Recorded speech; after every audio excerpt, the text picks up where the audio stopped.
Remue ménage. Remue ménage.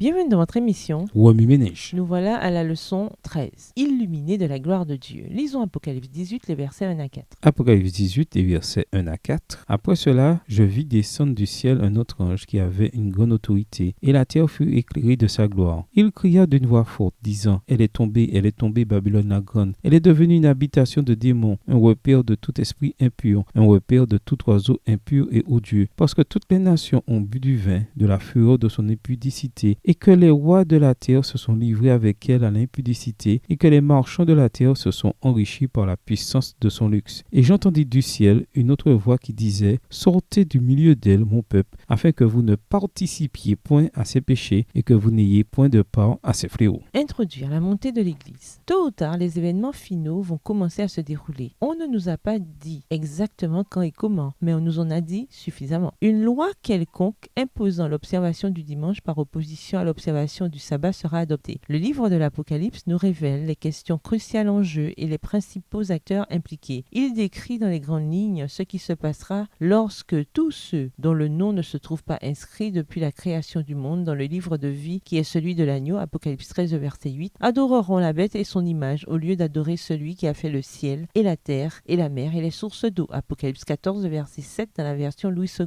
En d'autres termes, les noms de tous ceux qui ont choisi de suivre le Seigneur Jésus-Christ et d'obéir à ses commandements resteront dans le livre de vie. Mieux vaut être dans le registre de Dieu que dans les registres de l'homme. Dieu a suscité l'Église adventiste du 7e jour pour prêcher ce message au monde entier. Par conséquent, nous devons non seulement être des croyants de la vérité telle qu'elle est en Jésus, mais aussi avoir été transformés et renouvelés par l'évangile éternel d'Apocalypse 14, verset 6. Cet évangile se focalise sur la mort de Jésus pour nous, sur l'assurance de notre salut en lui, ainsi que sur l'espérance future de la destruction du péché et de la restauration complète dans la nouvelle terre. L'histoire, hélas, se répète souvent. La prophétie de la marque de la bête a trait au dernier maillon d'une chaîne maléfique de persécutions religieuses qui remonte à travers les siècles. Tout comme les persécutions du passé, elle est conçue pour forcer tout le monde à se conformer à un certain ensemble de croyances et à un certain système d'adoration. Cependant, Dieu aura comme toujours un groupe de croyants qui refusera de se soumettre. Remue ménage, écrivez Apocalypse 18, les versets 1 à 4 à partir de la version biblique de votre choix. Vous pouvez également réécrire le passage avec vos propres mots, tracer les grandes lignes du chapitre ou en faire une carte heuristique. Au revoir. Et à demain si Dieu veut.